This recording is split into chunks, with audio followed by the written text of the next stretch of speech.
ఆడవాళ్ళకి స్వేచ్ఛ అని మాకు స్వేచ్ఛనిస్తలేరా, బయటకు వెళ్ళనిస్తలేరా, మేము బయటకు వెళ్ళాలి, స్వేచ్ఛగా బతకాలి, స్వేచ్ఛగా తిరగాలి అనేదే పెద్ద ముప్పు తయారైంది. ఇప్పుడు ఏం స్వేచ్ఛ? చంపడం స్వేచ్ఛనా? రకరకాలుగా ఎన్ని రకాలుగా మీరు చంపుతున్నారు. డ్రమ్ అని, కుక్కర్ అని, అదేదో ఇప్పుడు మొన్న పూణేలో అంత కోట పైనకి వెళ్ళి ఏమి ఎత్తారు. కొత్తగా ఎట్లా హత్య చేయాలి, ఎట్లా చంపాలని కొత్త పరికరాలను వస్తువు తయారు చేసినట్టుగా మీరు పరిచయం చేశారంటే చంపడం విషయంలో ఇదేనా స్వేచ్ఛ మీకు? ఆ రోజుల్లో కొన్ని చట్టాలు ఆడవాళ్ళకు వర్తించాయంటే కొంతమంది మగాళ్ళు చంపారు, కొంతమంది చేశారు తప్పుడు పనులకు, చట్టాలు మీకు అప్పుడు వర్తించాయి. ఇప్పుడు మగాళ్ళపైన జరుగుతున్న హత్యలు లెక్కేసుకుంటే చాలా ఉన్నాయి. మరి అప్పుడున్న చట్టాలు మరి ఇప్పుడు మగాళ్ళకి ఇయ్యాలి కదా. ఇప్పుడు మగాళ్ళకు రక్షణ ఏది? రక్షణ లేదు. ఇప్పుడు ఎన్ని రకాల హత్యలు చేస్తున్నారు. మరి మగాళ్ళకి ఇప్పుడు దిక్కెవరు? మగాళ్ళకి రక్షణ ఎవరు? మరి చట్టాలు మరి వర్తిస్తాయా? మీకున్న చట్టాలు మరి మగాళ్ళకు వర్తించాలిగా. వాళ్ళ ఆత్మరక్షణ కోసం పెళ్లి చేసుకోవాలన్న బాధ, ప్రేమించాలన్న బాధ, చూడాలన్న బాధ, ఎటుబడి ఎక్కడ చూసినా కూడా మగాడికి అనుగుణ భయమే ఉంది. ఎవరు ఏ విధంగా చంపుతారో, ఏ సంబంధంతోనో, ప్రేమతోనా, పెళ్లితోనా, ఈ అక్రమ సంబంధంతోనా, అసలు మగాడు ఏం చూడాలి? పెళ్లి చేసుకోవాలన్నా, ప్రేమించాలన్నా, మరి దేనికి అక్రమ సంబంధం పెట్టుకున్నా అంత హత్య చేస్తున్నారు.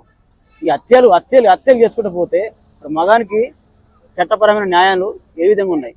ఇప్పుడు సహజంగా అండి, ఒకప్పుడు మగాడికి కష్టపడతలేడు, తాగుబోతాడు, తిరుగుబోతాడు అని రకరకాలుగా బజార్లో గొడవలు, పోలీస్ స్టేషన్ అయినాయి. ఇప్పుడు ఆడదానికి మగాడి దగ్గర ఆస్తులు ఉన్నా కానీ, ఆభరణాలు పెట్టుబడి పెట్టినా కానీ, పైసా ఉన్నా కానీ, ప్రశాంత ఆనందం ఇచ్చినా కానీ హత్యలు చేస్తారు. 600 కోట్లు 600 కోట్లు అంటే మామూలు విషయం అండి. నువ్వు 600 కోట్లు ఆనందించేది పోయి ఎవడో ఒకటి ప్రేమ పేరుతోని నువ్వు ఈ రోజున జైల్లో చెప్పకూడదు తింటుంటివి. 600 అంటే మామూలు విషయమా? ఆడడానికి ఏం ఆభరణాలు, ఆనందము, ఉత్సాహం, ఆనందం కోరుకుని ఆడదానికి 600 కోట్లు ఉన్నా కానీ నువ్వు హత్య చేసినావంటే ఈ పక్క ప్లాన్తో ఏమనుకోవాలి సమాజం పట్ల? దీని సొల్యూషన్ ఏంటంటే భయం. తల్లిదండ్రుల నుండి ఒక పెంపకం అన్నది, సమాజంలో తను చదువు అనేది, తిరుగుడు, తద్వారా వాళ్ళు ఉండే విధానం, ఇవన్నీ కూడా సమాజంలో నేర్చుకుంటే ఆడపిల్ల తిరుగానే ఉండాలి. అంతేగాని ఆడపిల్ల రోడ్డున రౌడయ్యి మగాళ్ళను ప్రేమ పేరుతోని, ఈ పెళ్లి పేరుతోని, ఈ అక్రమ పేరుతోని ప్రాణాలు ఎన్ని తీస్తున్నారు? ఇది కరెక్ట్ పద్ధతేనా? నువ్వు ప్రేమించావు ఒకరిని, నువ్వు ప్రేమించినప్పుడు మరి పెళ్లికి ఎందుకు ఒప్పుకున్నావు? నీకు 6 నెలల పెళ్లి చేసుకోబోయేవాడిని, వాడిని ఎందుకు చంపినావు? ఇదే మాట నీ తల్లిదండ్రులు చెప్పి ఆ పెళ్లి చేసుకునేవానికి చెప్తే ఇది ప్రశాంతంగా ఉండగా, తన బతికేదో తన బతుకు, నీ బతుకు నువ్వు బతుకుతూ, నువ్వు హత్య చేయాల్సిన అవసరం వచ్చింది. కొన్ని ఏం లేదంటే ఒక హత్య చేసినా బాగుండు, అన్నీ ఉన్నాను కూడా హత్య చేస్తున్నామంటే మరి సాధారణ మగాళ్ళ పరిస్థితి ఏంది? రేపు వాళ్ళు పెళ్లి చేసుకోవాలన్నా, ప్రేమించాలన్నా, సంబంధాలు పెట్టుకోవాలా వద్దా? అసలు మగాడైన వాడు ఉండాలా, ఉండకూడదా? మీరే చెప్పండి. ఇక చుట్టాలు ఉన్నాయి కాబట్టి ఆ చట్టాలు మార్చాలంటారు. ఎందుకంటే మగవాడికి తప్పు లేకపోయినా సరే ఆడదాని తప్పున కానీ ఒక కంట కన్నీరు కాసా కానీ అయ్యో పాపం మనమే అంటాం. అటువంటిది ఆ కన్నీటి వెనక అబద్ధం అనేది ఎవరు గ్రహించలేకపోతున్నారు.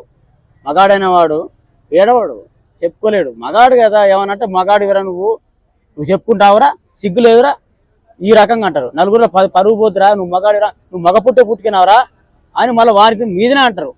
కానీ ఆడదానికి మగాళ్ళు సపోర్ట్ ఉండండి.